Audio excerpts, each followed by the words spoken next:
Well, I can't believe it. It is that time again. It's time for the Gimme 5 podcast. This is happening at quite an alarming rate, Gaz, isn't it, this? Absolutely, mate. Absolutely. I love it, though. Something to do. That's the main thing. It is very much so. And you're probably wondering why I'm wearing my golf cap, and I've even got my Ryder Cup mug. Well, there's a very, very good reason for that. And it's just getting me in the zone. I'll explain what's going on and who our very special guest is in a few minutes. But first of all, what's been happening this week, Gaz? As significant? Sunday football is back. Sunday football is back. And the mighty Bayer Leverkusen came back to sneak a 2-2 draw at Rackham and a 94th minute equaliser. What a game. And what a time just to be out in the fresh air with people who enjoy football, to be fair. Yep.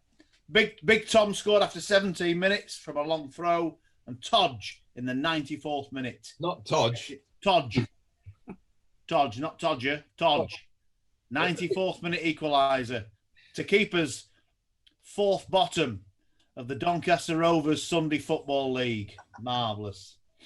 Now, you've been a bit busy today, haven't you, Rod? I've had a busy day, actually, today. I went into the hospital. You might not know it from looking at me, but I'm what's called a stone producer. We're talking kidney stones here, and I don't know what purpose they serve exactly. And sadly, I can't produce them at will, because otherwise I could maybe harness my incredible talent for producing stones. But that said, today, while I was in there, I was obviously getting my money's worth, because the doctor said, well, I might as well do a prostate examination while you're in. And I've never had one before. Have you had one, Gaz? No, I don't want one either. Well, I can give you a couple of tips, because the first thing he said to me was drop your pants and jump up on the couch, which is not easy to do with your pants down for starters. But a little tip is to walk over to the couch first of all before you drop your pants, because but there was a good 12 feet between me and the couch. So with my pants down at my ankle, I was like Burgess Meredith going over there like this. And then I get over there. And I'm on the couch now, and he says, he starts doing a bit of rooting and poking, in the old departure lounge. And then he says to me, he said, this is not very pleasant, is it? And sometimes you say something you regret it instantly. I actually heard myself say these words. I said, no, you're all right. Put more up there.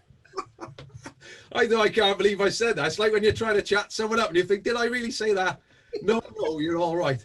So then it goes on a little bit further, and then it gets to the moment of truth, and he squeezes the old prostate. And I swear to God, if you didn't believe there was a God, I'm convinced there is, because these things can't just happen. There's got to be some sort of divine scheme. But the very second he squeezed my prostate, my Ring doorbell rang at home, and the alarm went off in my pocket. So he's like, he squeezed it, and it went ding dong. So, I mean, what that means, I don't know. I told my mate about it, and he said, well, obviously you've set your Ring doorbell up to the back door rather than the front. But then I told you, Gaz, and you were less sympathetic, and you said, well, at least we know why they call it Ring doorbell now. Exactly. By the way, getting back onto your stones thing, I'm a big producer of stones as well. Oh, really? Yeah, I've got 22 of them, and about 8 pounds as well. But yeah, that's what I'm producing during lockdown. Many stones. You've been up and down, haven't you, Gaz? To be honest, I'll get up and down like Jack and Jill, mate. Yeah, this lockdown, it's been a voyage of discovery. What are you at this present moment? 22.6, something like that, I think. With aspirations to be down to 22.3, something like that, if I can. Well, I think we ought to bring a little bit of athleticism to the proceedings. If you don't mind. With that in mind, it's an absolute pleasure on this this week of the Masters. It's the eve! There was a bit of Michael McIntyre in there. Oh, yes! Welcome to my big show! That's uncanny. No. He could be here. And I think he might get another mention in dispatches later on. But before that, a great pleasure to introduce not only a great friend of mine, but also a great name in the world of golf, especially here in Wales. He's another Welshman, by the way, Gaz. Obviously. It's the fantastic former amateur British Open champion, Paul Mayo. He's in Hey! How you doing, Paul? I'm good, thank you. You How looking you guys well? doing? Excited, I dare say, with the golf about to kick off. Most definitely, yeah. Big week in the golfing calendar. Really kicks off the majors, the Masters, get things going. Yeah, and I mean, you're a man who's obviously slightly au fait with Augusta, having teed it up alongside Jack Nicklaus there. I certainly did, yes. A long time ago, though, one has to say. 1988, I had the pleasure and the privilege of playing the wonderful Augusta with the man himself. Wow. No one less than Mr. Jack Nicklaus, yeah. So how do you prepare for that when you find out you're playing with Jack Nicklaus? A lot of time in the loo, a lot of bog roll. No, you know, it was a slightly sleepless night, one has to say. Bearing in mind back then, well, he won it in '86. So, you know, he's a living legend still, isn't he? Although we, you know, love him, he's retired. But, you know, he was the man to watch. And it was scary, it was exciting. And little did I know it at the time, you know, I'd be dining out on that one for a long time to come. But yeah, it was an amazing experience. The whole week was just incredible.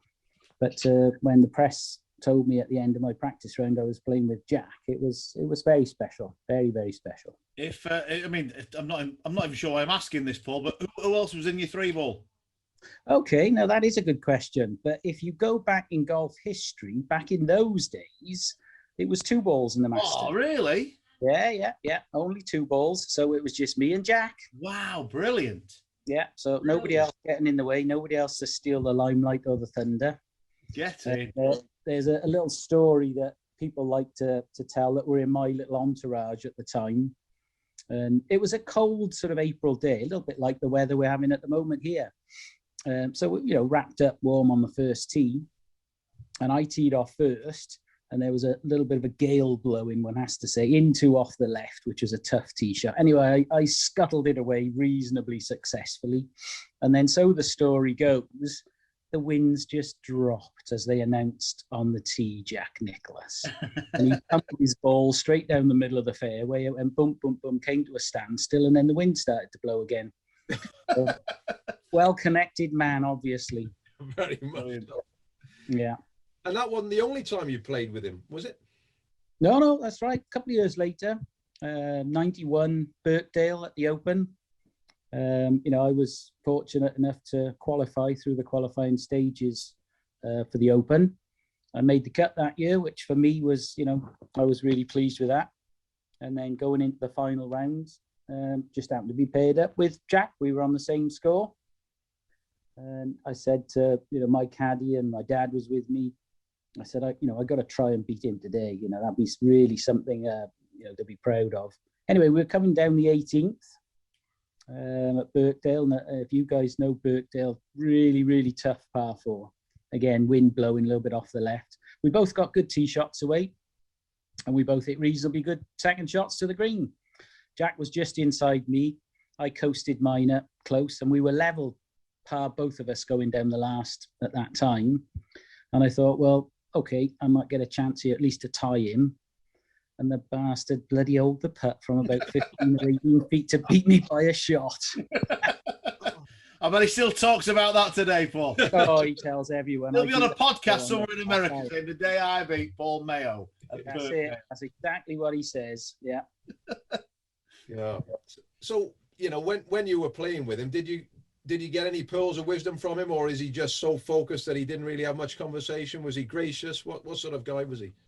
I think that what you said there, gracious, very, very, very gracious man, a gentleman, you know, a true sporting gentleman.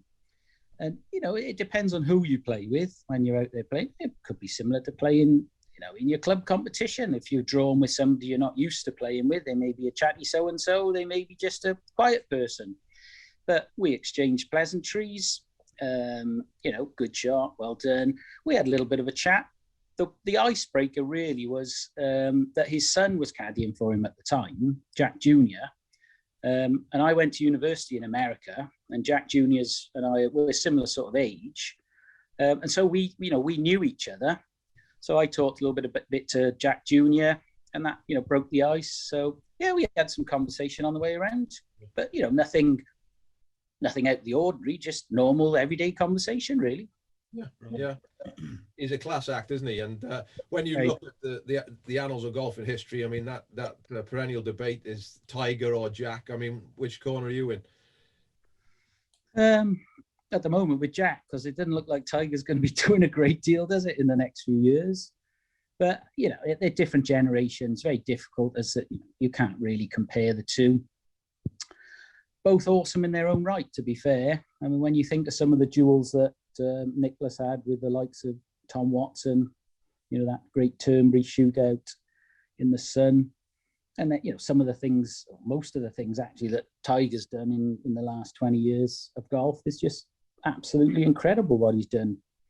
So I think, you know, they'll both definitely go down, you know, in history as two of the greatest golfers. It's up for debate as to who you think is the best. Yeah. Was the par 3 thing prior to the was that going? When did you play in that, Paul? Yeah. Played in that. Great fun. That was a great course and scary over all the water and whatever. It is. Yeah. Brilliant. Absolutely superb. Are the holes too short for pros? Would you say? Is that no?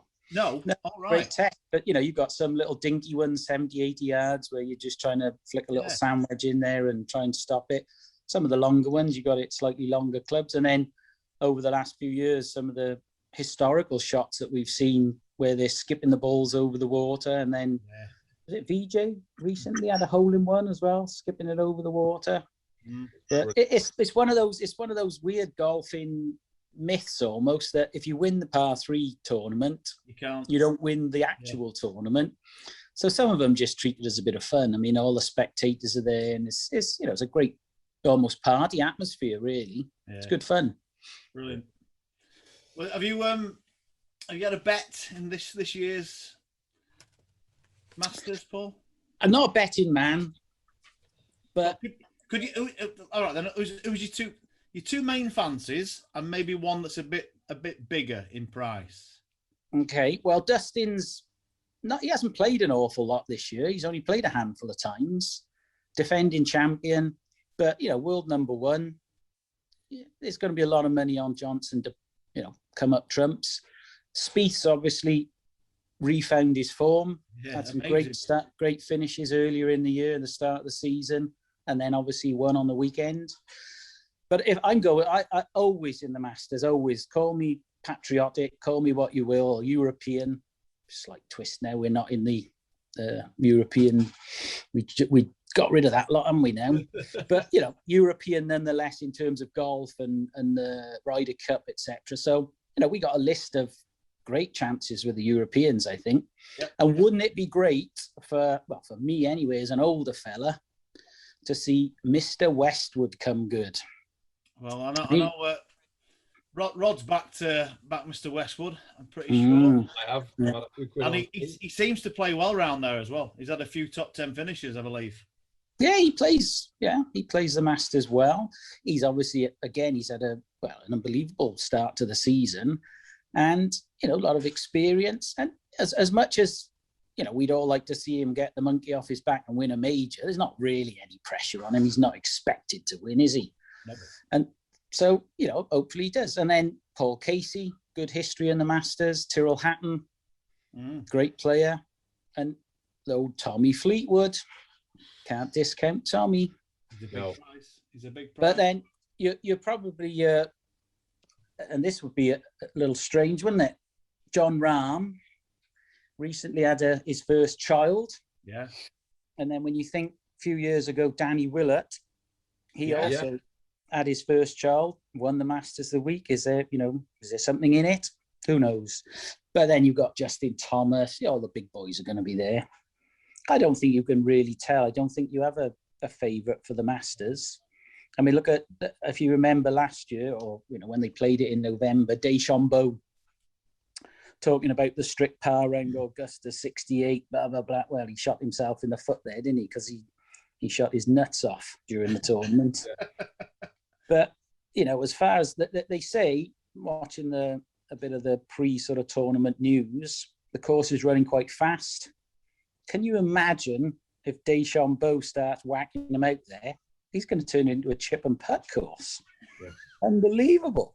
Yeah. What he can do. Incredible. Well, yeah, I'm pretty sure he will. You know, he won't change his game, will he? That's a certainty. No, definitely not. I mean, obviously, teaching's a huge part of your life, Paul. Now, what is your take on this kind of beefing up and just smashing the ball as far as you can, just to make the courses easier? And what can they do to combat this? Well, I mean, it's the evolution of the game, isn't it? All sports, all things evolve, and this is just where players have gone. They're fitter, they're stronger, they're healthier. There's restrictions on the ball. There's restrictions on drivers, and they've been in place for a number of years now. But Deschambault completely revamped his whole physique.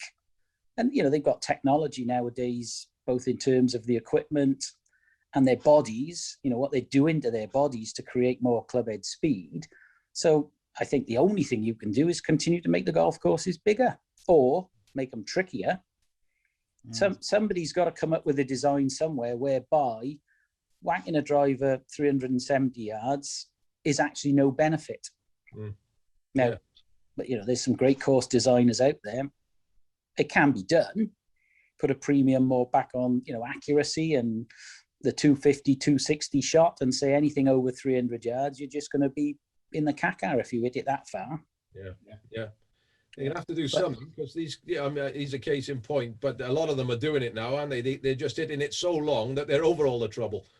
Oh, it's bizarre, some of the distances that, you know, even the youngsters that I'm coaching nowadays, they hit it astronomical distances. I mean, some of the distances, well, like Deschambault, in my day, that was just a drive in a 7-iron par 4. And now they're whacking it on the green. That doesn't make any sense at all. But that's the way it is. We shall definitely watch this space with interest. Well, Gaz, just explain to Paul what we're up to.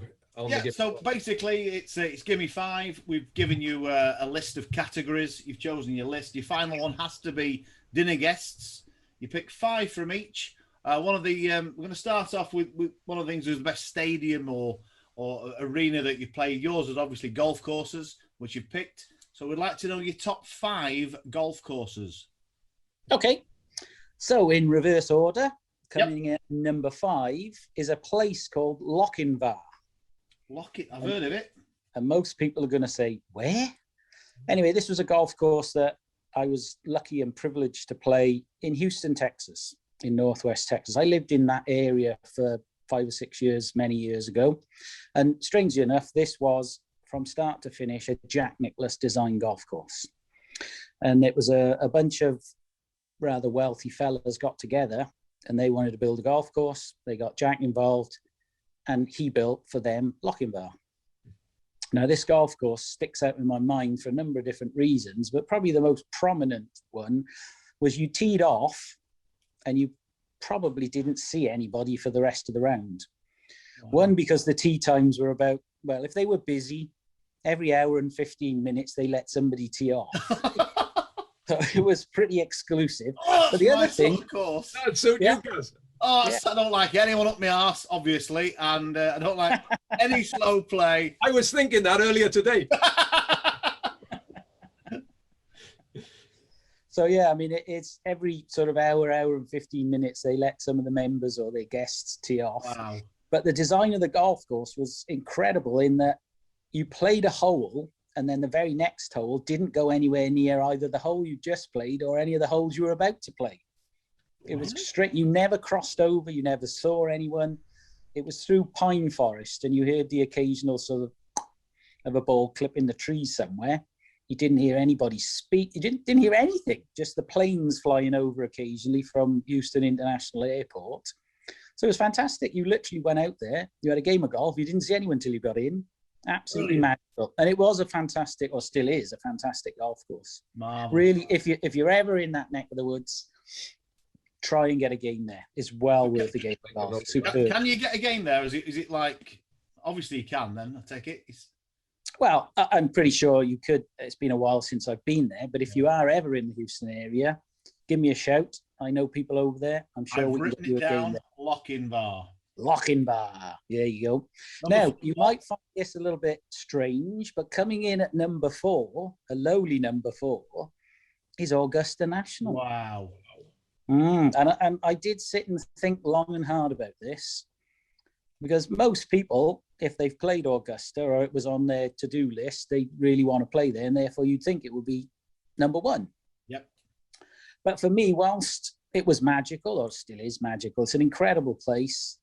I mean, I had just over a week there with my family and friends, and played golf with Jack Nicklaus in the Masters. It was extremely special. But I got a few other golf courses that, in many respects, meant more than that to me, bizarrely. Wow. So Augusta comes in at number 4. Don't really need to say any more than that. We're going to watch it this week.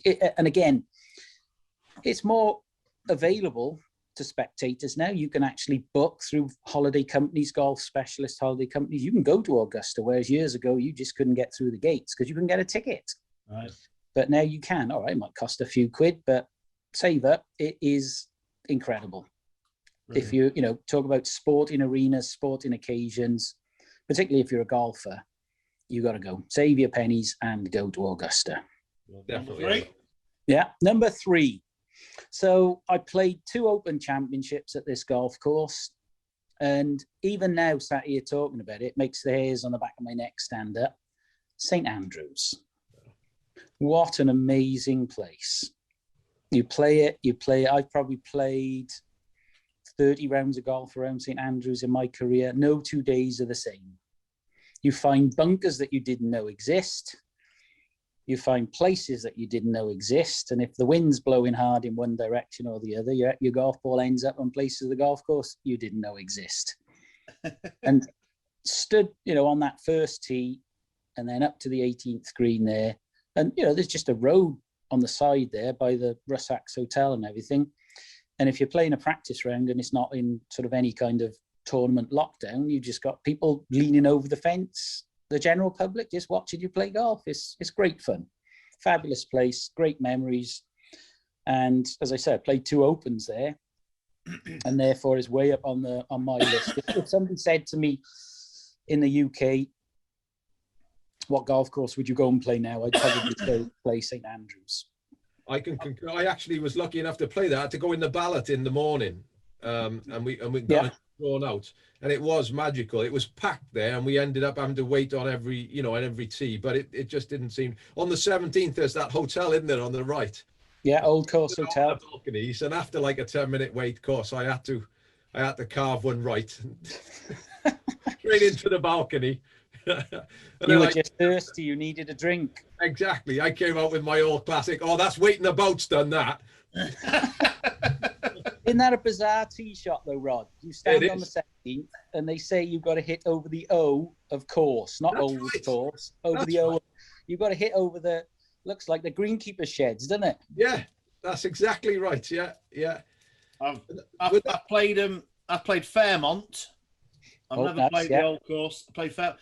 But what I enjoyed, I thought that the actual town of St. Andrews is beautiful. Beautiful. It is. Yeah. And the restaurants are outstanding. Yeah. A lot of character. Fabulous. And I guess your name's up on the board there somewhere. Don't they keep all the amateur open winners? There's a list of them in St. Andrews. Well, I'm getting to that's true. So in the clubhouse at St. Andrews, which is the home of the R&A, obviously, they got the Amateur Championship Trophy, the Open Championship Trophy. And the R&A are great because their champions are all called champions. So you're treated the same as an Open champion, the Amateur champion, the boys champion. And back in the day, there was the Youth's Trophy, which I won that as well, believe it or not, in 1983. So I got my name up twice in the clubhouse at the R&A. Brilliant. So, yeah, pretty special. But on to number 2, my second in my list is Prestwick, which is where I won the Amateur Championship. Right. That was my venue that I won. And again, I mean, Prestwick is the home of the Open, first ever Open Championship played there when they used to play for the belt. And the belt is up in the clubhouse, the original belt with all the history. And winning the Amateur Championship is great, but to actually win it at the home of the Open Championship, and they've got an area dedicated to Open champions that have won it there. And there's the amateurs only ever been played there 3 times in the history of the Amateur Championship. So they've got a homage to each of the Amateur Champion winners. So there's a little section there, all dedicated to that week's tournament. And obviously I came out on top. So yeah, it's good. It's a little Mayo corner. The Mayo corner, indeed. Yeah. Mayo corner. And your top golf course. So number one, for emotional reasons, as well as being one of the finest golf courses on the planet, is Muirfield. So I played Muirfield for the first time 1987. So I won the British Amateur at Prestwick, and in the same year. And then as the winner of the Amateur, 6 weeks later, I had a ticket straight into the Open Championship. So you pitch up, get all your badges and everything, and then you've got free run of the place. Fantastic golf course, but superb memories. I had the old man on the bag. He caddied for me through the Amateur Championship. And here's a little side story for you. So I won the Amateur against Peter McAvoy. I hold about a 10-footer, a little slippery left to right putt on the 17th to win 2-1. And I shook hands with Peter, as you do. And he, said, congratulations. And out the corner of my eye, I see this object hurtling towards me. And it was the old man. And he shouts, "We're going to the Masters." And afterwards, he said that's all he could think about. He was absolutely crapping his pants, he said, because he thought, if my son wins this, we're all going to bloody Augusta to the Masters. And sure enough, I did. Anyway, that win got me into the Open at Muirfield. Which, again, for emotional reasons, at one stage, very briefly, I have to say, in the second round, I was actually on the leaderboard. Okay. I got it under par. Tremendously exciting. I looked up, saw a leaderboard, and promptly made a double bogey on the next hole. And they pulled me off the leaderboard. Who won that year, Paul? Faldo. Right. So if you remember, he made 17 pars, I think. Oh, that's the year I backed Paul Azinger at 16. Azinger, and he was messing about on the 18th. That's right. Oh, yeah. God, yeah. I remember it so well. 1988, was it that? 87, yeah. 87. So, I mean, it was special because the amateur champion that I was, but I also made the cut that year in the Open. So I won the silver medal. So I got to sit on the top table, the presentation table, and they make mention of you go up and collect your silver medal, and then Faldo collects his Open Championship trophy, and you're involved in all the celebrations and the proceedings afterwards. So that was, it was a special moment for me. I really enjoyed that, and because I was an amateur, that really it sealed my amateur career, and effectively launched my professional career then. Marvellous. So there we go. 5 top courses. Choices. 5 top: Muirfield, Prestwick, St Andrews, Augusta, and Lochinvar. My favourite of all time. Yeah. Yeah, I like the Gimme 5 podcast because, it's crazy. So I'm so pleased you've chosen the next subject. Your favourite meals. Yum, yum. I'm a massive fan of this section. Your eyes always light up, don't they? The pick meals. Brilliant. I've got something to talk about. That is chosen specialist subject. Go on then. Number 5 in your meals, Paul. Okay. So, I mean, having travelled fairly extensively, I've been fortunate enough to eat in some nice places and eat some fairly diverse meals around the globe. But number 5 is my local Indian takeaway, chicken tikka masala. Oh. So if we're not sure what we're going to have to eat every now and again, and we don't eat a great deal of takeaway fast food, that sort of stuff. We try to be reasonably healthy, but for a treat, got to have chicken tikka masala from the spicy aroma, which is, I can just about see it from the house, and when they're cooking, I can definitely smell it. Wow. The spicy aroma, is that just off the main road in that little block of shops? It is, yeah, just behind where you're not far from your mamalinas that you like. Right. I've not tried the spicy aroma. Gaz. That'll be the one for you. But that'll be the one for me for sure. But Gaz has savoured the delight of the Three Moogles, which is not far from. Well, I can walk to the Three Moogles in minutes. Yeah, very big good. Fan of Three Moogles. Not keen on the Welsh wine. Wales not known for great wines. It was we sent it back. We sent it back in. But the actual food in there is outstanding. Oh, it's a good restaurant there. Yeah. Very nice restaurant. Yeah. Chicken tikka masala. Is that the number one food of Great Britain, isn't it? Chicken tikka masala. It's getting that way, isn't it? It's overtaking fish and chips, I think now. Go on, then number 4, Paul. Well, that takes me into number 4, actually.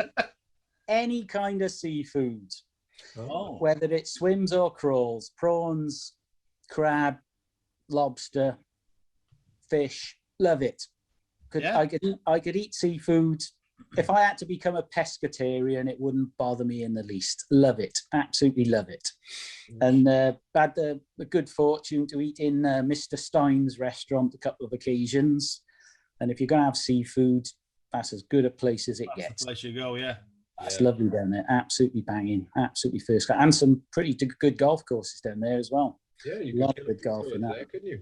I tried oysters in Rick Stein's the one time we went down there. I think it was my old man's birthday, and my sister talked us all into getting oysters. And did it work? We were supposed to let them just slide down, but whether the waitress was winding us up, she said you got to get a bit of Tabasco on them and chew them. Yeah, so that's what I was doing. Now that's probably the actions of a Philistine, is it? But you would know better, Paul. Do you chew an oyster or do you slip one down? What? You do whatever like makes you feel comfortable. It doesn't matter how they go down, is whether they have the effect later on that night. Right. We're still talking about, yeah, okay. Oh, yeah, there we go. Flexi time later. Number 3, a good old fillet of beef. Oh, the fillet of beef. Just a nice piece of medium rare beef with a little bit of horseradish. Horseradish, fair enough. Like a bit of horseradish with me beef. But I'm in my older age, I'm getting to be a little bit of a meat snob. Oh. So I like a nice piece of beef. Yeah, I'm a big horseradish fan with beef or French mustard. I'm not the English mustard, to be fair. No, neither are we three. No, I didn't think so. Come on, comrades. Yeah. Right, so come up with that we like, Gaz. Number 2, Number 2. So, a cold winter's night in South Wales, you've got to have Mum's beef stew with suet dumplings. Have I just hit a note there, Gaz? Oh, I love stew and dumplings. Oh, brilliant. Up north, we always put a bit of red cabbage on them. All right, okay. Not heard that one. Yeah. I always whack a bit of brown sauce in as well, mate. That's me. Oh, well, I tried to make stew like Mum makes stew, but Mum's stew is the best. You can't replicate it. You've got to go to Mum's to eat it. Yeah. So, dumplings. Oh, God. I love them. Absolutely love them. Like dumplings? Dumplings, Rod? You know, I don't think. Oh. I mean, you've never had dumplings. I've had them, but they've not. You know, they're not high on my list. Maybe they'd be great in Mrs. Mayo's stew if I ever tried them, but I've probably tried them in the wrong context. I'm thinking. Possibly. What? Where did you try them? On a full English or a full Welsh? I'm trying to rack my brains now to think where my dumplings. Where did I have? Where were your dumplings? Ask your doctor. He'll know. Yeah, no, I have tried them. Of course, I've had them in a Chinese as well. That would make sense. Yes. Chinese dumplings, dim sum. They're different dumplings then. Are they different? Yeah, different dumplings. Yeah, we had a bad experience in a Chinese restaurant, which was because a load of Chinese were in there, and that's always a good measure for me. I think if the Chinese are in there, then they know well. They know it's a safe bet, isn't it? So Debbie said this is the one for us. So in we went. We had dumplings in there, which they were dreadful. I don't think that's racist, is it? But they were bad. And we had we found out later, beef shin. It looked nice on the menu, but it's all the bits that are between the toes on the cow, and it came I never send anything back, but I couldn't. Has a cow got toes? Well, whatever they have. It's a hoof, isn't it? Yeah, hooves. Yeah, Hooves. bits of hooves. Yeah, but they, Okay. they're toe-like, aren't they? Well, But Not really, Oh. no. I would rather eat something from between my toes than eat some beef. I know that. I know Debbie's been. Since lockdown's been cooking a lot more. How's the dumplings? I've yet to sample a dumplings. We've been married for 20. Paul, just to let you know, the oysters didn't work. Debbie's dumplings. Debbie's Well, That could be a cafe. Next time she goes to Tesco's to do the shopping, ask her to get some Atora suet and make suet. Writing that down. Yeah, Atora suet dumplings, dead easy.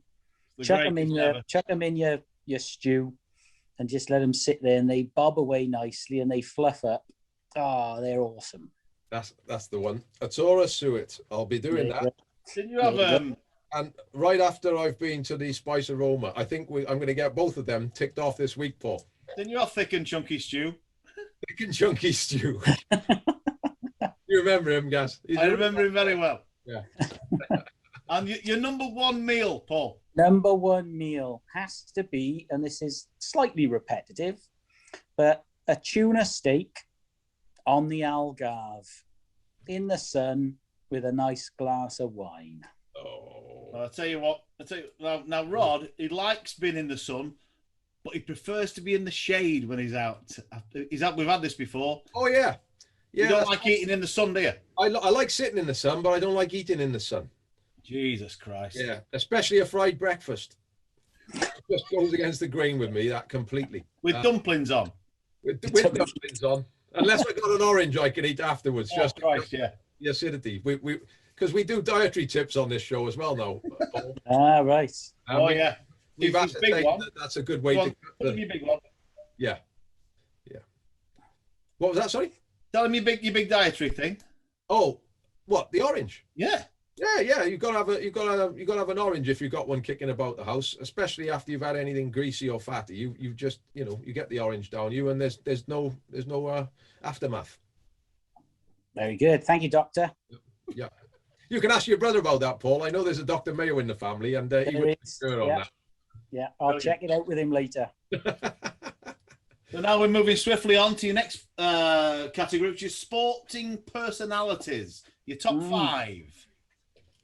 Well, this was quite difficult, really, in many respects, because, I mean, there's so many out there, aren't there? So many great sports people around. How do you narrow it down? So I followed, not greatly, but somebody that is, who I admire greatly, is Steve Redgrave. 5-time. Now, 5-time Olympic champion. Now, even my limited maths capability, 5 4s are 20 years, plus the pre-first year training. I mean, that's to be an Olympian for that amount of time is quite incredible. Amazing. And when you think, I think it was the last 2 of those Olympic golds, he was a chronic diabetic when he did that as well. Wow. Now, that is unbelievable. Absolutely unbelievable. Yeah. To do what they do at any sport like that is incredible, but to do it with the dreaded diabetes is beyond belief, really. Yeah. So Steve Redgrave is just, to me, is an all-encompassing true Olympian. Absolutely stunning. There have been many, many other great Olympians, obviously, but what he did over that extended period. How many have won golds in 5 consecutive Olympic Games? There can't be many, if any. No, not many at all. Not many at all. We interviewed Scott Quinnell on the last podcast, and he always tells a story about the coach at Llanelli. Scott had seen an interview with Sir Steve Redgrave, and he was talking about the warm down after your career, because your heart swells to like twice the size when you're competing at that sort of level. So you've got to like slowly warm down to normal life. So when Scott was starting to wind down his career, he told the Llanelli fitness coach and said, I've just seen what Sir Steve's regime is now, and I got to start sort of easing back so as I can get this warm down. And the bloke said to him, "Oh, I thought you started that 3 seasons ago." Only in Wales. Only in Wales. There we go. So number 4, really a peer of mine. Well, he is a peer of mine, but somebody who all through my career, and even to this day, to be perfectly honest, that I admire is Monty. Colin. Yeah. Colin Montgomery. Now, coming up through the ranks amateur golf, we were competing against each other, and we actually played as foursomes, pairings, partners in 2 Walker Cups, 85 at Pine Valley, 87 at Sunningdale. And I think it's fair to say that Monty's career accelerated rapidly and mine stalled dismally. But I mean, what Monty did was not far from unbelievable. I mean, he was good. Don't get me wrong, Monty was a great player as an amateur golfer, but he wasn't anything special. And when you think that he won, 8 European Order of Merits in a row? Yeah, consecutive, yeah. His Ryder Cup, we said Ryder Cup legend, didn't he? Both as a player and then went on as captain. Absolutely phenomenal. And I used to sit with my dad after I'd finished playing and Monty was still playing. And Monty's winning another European Tour event and then ultimately another Order of Merit event. I used to look at my dad and he used to look at me and we're both thinking the same thing. And we so he's not that good, but he obviously is that good. Yeah. Absolutely superb. And Monty, I mean, he in over the years, he's had a bit of bad press. He wears his heart on his sleeve, love him. But he's a real nice guy. He's a super, super nice guy. He just sometimes says the wrong thing at the wrong time. As I say, wears his heart on his sleeve. But he's a super nice guy. And what he did during my generation of golf on the European Tour was second to none. Absolutely outstanding. I mean, he dominated for, best part of 10 years, really. And as I said, I just said it a second ago there, but I say it again. I mean, he shouldn't really have done it because he wasn't really that good. But he was. There's hope for me yet, then. Well, there's hope for you yet, Woodward. Yes. Come on, keep swinging. Which was the major should have won in America? Was it the US Open or the PGA? When he blew up. He was in a playoff with Els, wasn't he, for the US Open, I think. Yeah. He almost won the US PGA. Bizarrely, he was never that good in the Open. He hasn't got a tremendous record in the Open. Yeah. Being a Scotsman, born and bred, playing Troon, and he never really performed that well in the Open Championship. Yeah. And that they say about the Masters, I mean, he had some good finishes in the Masters, but they talk about Augusta. If you hit it right to left around that golf course, you get advantage of all the slopes. Well, Monty was a little fader of the ball through most of his career. Yeah. And, apparently that's why he never did so well at Augusta. Okay. So, 1994. He did all right, though, didn't he? Yeah. He did okay.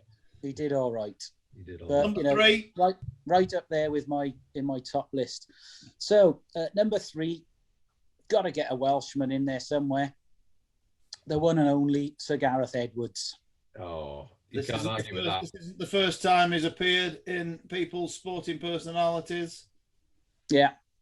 And Gareth, I mean, growing up, I played a little bit of decent standard of rugby. And when I was a youngster, Gareth was in his prime. Remember the Barbars try and, John Dawes, JPR, all that lot. I mean, it was a great era of rugby, proper rugby back then when, pretty much anything goes. And if you meet Gareth as well, just another true sporting gentleman, fabulous bloke, absolutely, and a golfer as well. Very good golfer. I'll tell you a quickie about Gareth Edwards and a generational thing. And I think I mentioned this to you, Rod, in the past. I took a couple of my young charges down to Porthcawl a few years ago. And we were on the 3rd hole, right along by the fence. And it was blowing a little bit, and we had waterproofs and stuff, and it was a sort of early spring sort of day. And I saw at the corner of my eye was Gareth. And through golf, primarily, I've known Gareth for a number of years. And we made eye contact, and I looked up, and, Gareth. And he said, hello, Paul, how are you? And I said, all right, yeah. And I took these 2 young lads, they were in their early 20s. So it was just a couple of years ago, over. And I'm talking to Gareth, and he was asking about the boys. And I introduced the lads to Gareth. So he goes walking off and we carry on to the next tee. And the boys, the two lads, haven't said a word. So I turned to the boys, I said, you know that he's done it. And they've gone, no. So that's Gareth Edwards. And they've gone, who? I'm like, you what? I told Gareth you Edwards. rugby union wasn't massive. There was no professional rugby, obviously, in those days. A bit of boot money, wasn't there? Anyway, these lads, and I was in shock. I'm just talking to one of my all-time heroes, sporting heroes, and they'd never heard of him. Yeah. No idea who Gareth Edwards was. And I said to him, I said, do you ever go to the mall in Cardiff? And he said, yeah. I said, well, next time you go there, outside Debenhams, there's a dirty, great big statue of the bloke. Have a look at it. Yeah. That's how good he was. They put that statue up when he was still in his 40s, didn't they? Or he's Yeah. Well, he looks young anyway. Yeah. There you go. Hell of a character. So, number 2, we're back on golf now. In my mind, the greatest showman in golf, the one and only Severiano Ballesteros. Oh, brilliant. Brilliant. In fact, when we were practicing, guys used to want to go and practice next to Sevi. The sound that came off his golf club when he was practicing was pure, absolute pure. It was a thing to behold. Yeah. Stunning. And then when there's a bunker close by, you chuck some balls in the bunker, or he did. And I mean, the way he got the ball out the bunker was magical. I mean, as well, scary thought for his mother, but Peter Alice loved him, who, as we know, died recently. Peter Alice said that Sevi looked like he was born with a golf club in his hands. He made it look so natural. And he did. He was truly awesome around the golf course. And what a showman as well. I mean, it really did bring flair in his generation. He was the flair. He had the complete package, didn't he, really? He had the Mediterranean looks, he had the charisma and just the sense of humor, the mischief, everything about him. Yeah, he was awesome. Absolutely awesome. Yeah. And then number 1, can only be one, really, can't it? Yes. Jack Nicklaus. Oh, your old playing partner? Yeah, my old playing partner. Big Jack. Fantastic. I tell you, I got when we finished at Augusta, when I played with him, you get a little sort of gift package and everything. And one of the items is the official yardage book of Augusta. And it's in the bottle green, the Augusta green colour. And I didn't know, at the end of the week, my dad gave me this yardage book, because this was one to keep, and then you had tournament ones that you used in the tournament. And when we'd finished, my old man had asked Jack, would he sign it for him? So on the back, in an absolutely pure Jack Nicklaus signature, he signed the official yardage book for me, which I got stashed away somewhere. I know where it is, I hope. Yeah. But Jack Nicklaus, golf's been my life, my career. And, Jack's my number 1 sporting hero. Yeah. Whenever you look through these, and I'm quite partial to the odd instructional video on YouTube to do with golf, but now and again they'll give you some Jack Nicklaus quote, and they always seem to be bang on. But I found one last night which it said, this is Jack Nicklaus apparently said this: it's impossible, he said, to release the club head too quickly. It's impossible to release the club too quickly from. So I don't know what that means. I've been thinking about it all night. I think maybe he's telling me I should get rid of my clubs. It's like, well, that's one of the things.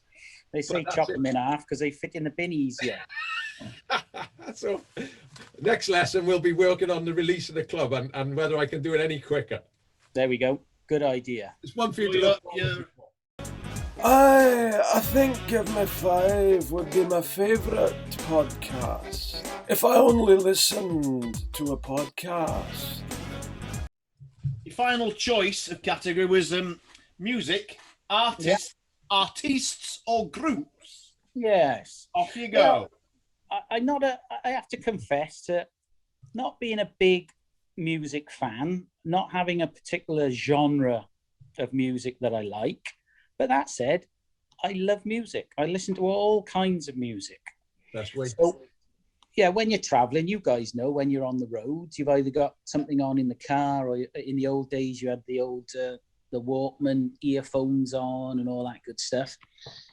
And growing up, music, really takes you back. Michael Jackson, Thriller album.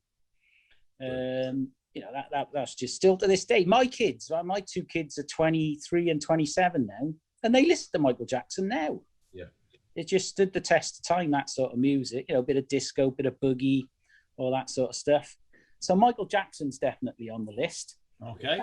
He's on a few lists as well, Michael Jackson. Yeah. If I'm flicking through the channels on the radio, if I'm on a trip somewhere, I'll put Classic FM on. I'm quite happy to sit and listen to a bit of classical music. I know absolutely sod all about it. I don't know any of them. I know the names, but I'll sit and listen to a quiet little concerto by somebody about something. As I said, I have no idea what it means, what it is, or anything, but I'm quite happy to sit and listen to that. It's quite calming, quite soothing. Yeah. I'll run with that. I like a bit of George Michael. Now, there's a sad story, isn't it? Oh. Too early, that man was taken from us too early. And, like many people, there was a slightly dark side to him, obviously, but some of the music he made was outstanding. And, we often got that on in the house, a little bit of George Michael. And a gorgeous looking man as well. He was a handsome chap. Oh, Christ. Yeah. And what a shame. In the early days of, the Last Christmas video, I mean, I can appreciate a good looking man. And he is a good looking man. Well, and in some of those Wham videos when he had those white shorts on. And I wasn't bothered about the shorts. It was maybe his hair. I liked his hair, Paul. And it's tan. I didn't even look at the shirt. That's more like for you and Rod. It's a Welsh.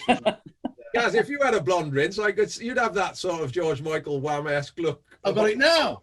I've got it now. It's nearly there. Yeah, it's nearly there. Nearly there. This is why I mentioned it. Yeah. So the only thing is, drinks are not free anywhere in Doncaster. Is there a Club Tropicana in Doncaster? Donny? No. No. You have to go far afield for that. But there is the Tropicana Workmen's Club, isn't there? It's a beauty, yeah. And drinks are 49 pence. Decent. I'm coming to Donny. Number 2 in your list. Okay.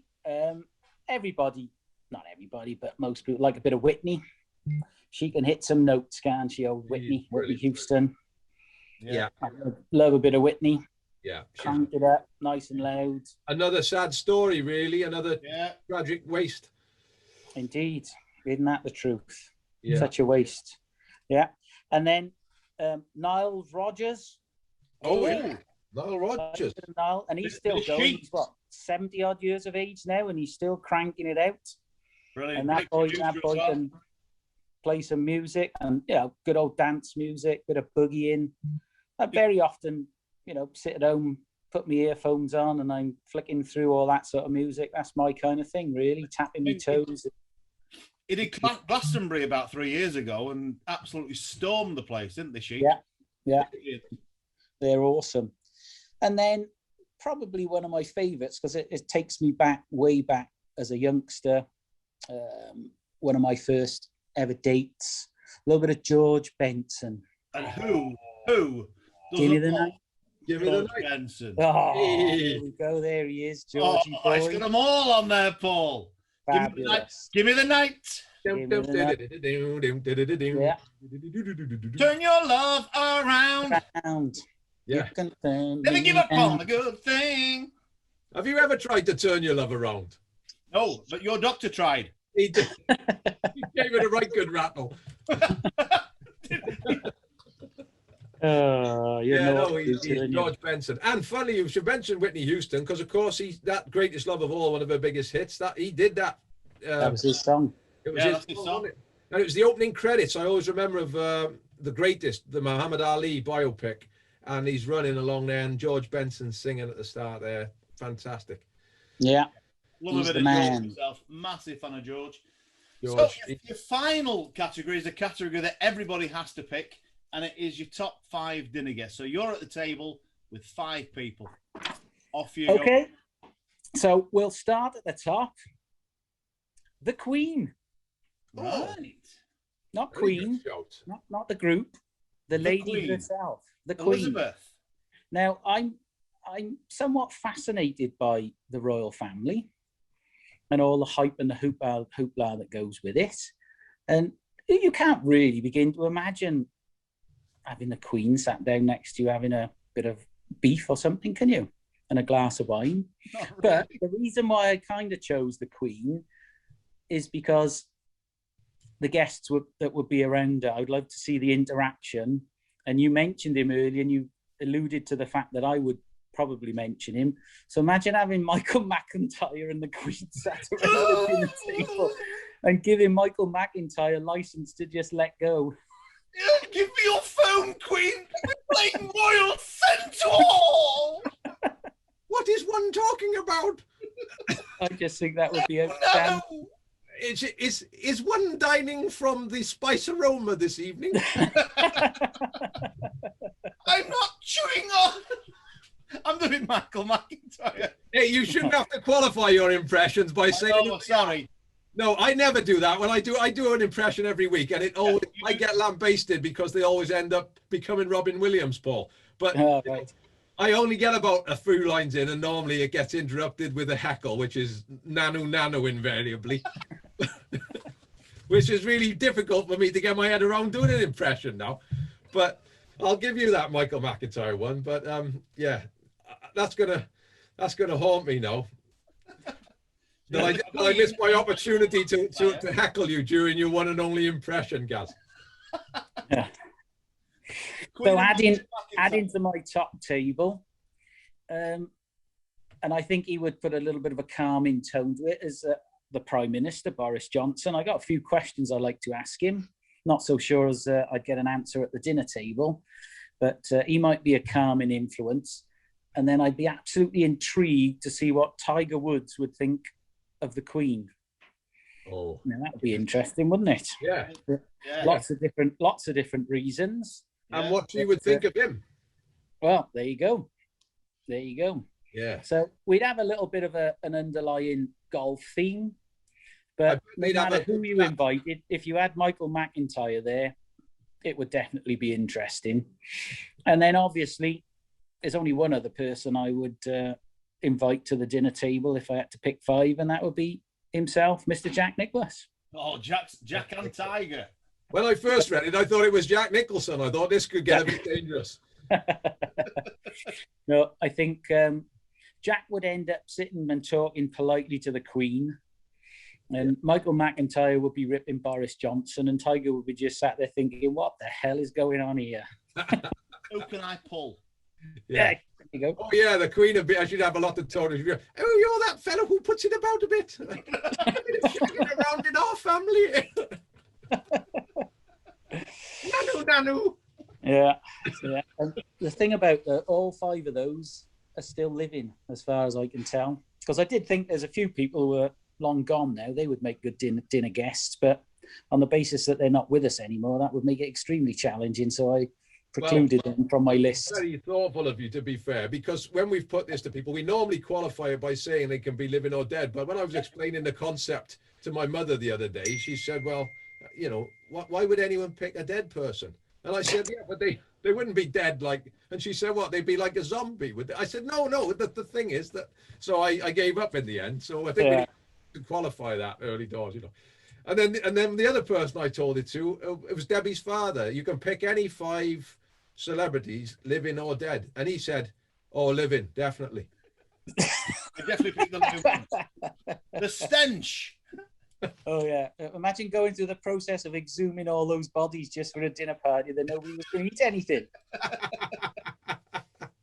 You're not very chatty. No. Must have been the suet dumplings that did it. Yeah. In the kitchen with the suet dumplings.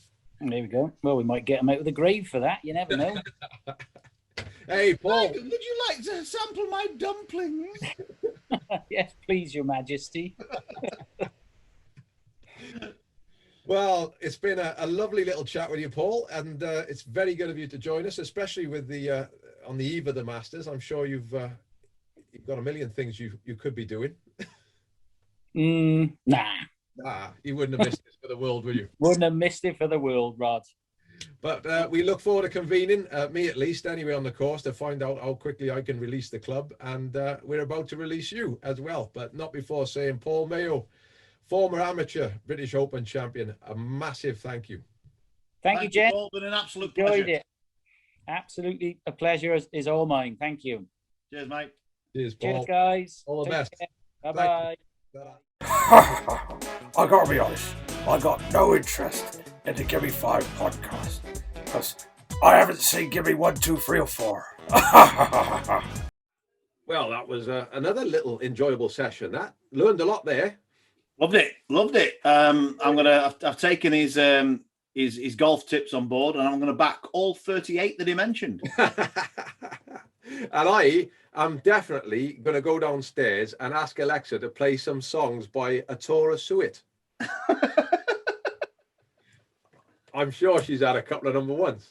But Debbie's Dumplings, please play. Debbie's Dumplings. Imagine that. If you had a family member called Alexa, it would get quite awkward at times, wouldn't it? Oh Christ, yeah. Yeah. Especially if you had brothers called Siri and Google. which leads me on. Why do we call him Paul Mayo, not his full name, Paul Mayonnaise? Oh, that's not his full name. His real name is Paul Salad Cream. Oh, that's fair enough. That makes more sense, to be fair. I wonder if there is a person in the world called Salad Cream. Salad Cream? Yeah, as a surname. Because, surnames, they've always got like sort of references to things like professions, haven't they? So like Turner, Thatcher, Fletcher, but Marshall. Not that Salad Cream was ever a profession. Ian Parsons, our producer. Exactly. Yeah. Oxo on toast. Oxo on toast. Yeah, no, Salad Cream is a ridiculous notion, and it's probably never been anyone's name. But if there is someone called Salad Cream, we ought to get him on the show. Mo Salad Cream. Mo Salad Cream. That's my favourite. Mo Salad Cream. That was inspired, Gaz, to be fair. Oh, thank you. That took me back to when we were trying to come up with curry names. Yeah, exactly. That were also songs. Oh. And we managed to delve through quite a few. All the obvious ones came out straight away, of course. Chicken Tikka, You and I Know, and all that. But surely the greatest ever was Dansack the Wind. Oh, Dansack the Wind. Oh, no, it wasn't Dansack the Wind. It was Shaslik the Wind. Shaslik the Wind. It's Private Dansack, you bloody idiot. Dansack the Wind, doesn't he? People are thinking, what song could that possibly be? They're just barring in curry names. Dansack the Wind means nothing. Dansack the Wind. Honestly, you are useless. Biryani the Wind. Salad dressing. Salad dressing. Smoked salad dressing. Oh, salad dressing. That was it. Shaslik the Wind. It was a cracker. Shaslik the Wind. Yeah. Anyway, that was a nice little brief outro, wasn't it? I thoroughly enjoyed that. But we'll be back with more of the same, won't we? Oh, I think we should. Yeah, I think we should. It'd be rude not to. Are you visiting the doctor again next time? Well, I hope. It's nice to see you sitting down anyway, to be fair. Well, the least he can do is take me for dinner after all we've been through. Yeah, I'll save that story for another podcast. If you don't mind. And on that note, this has been a Tis Done production, courtesy of Ian Parsons, our man at the helm. And if you've enjoyed us, join us next time on the Gimme 5 podcast.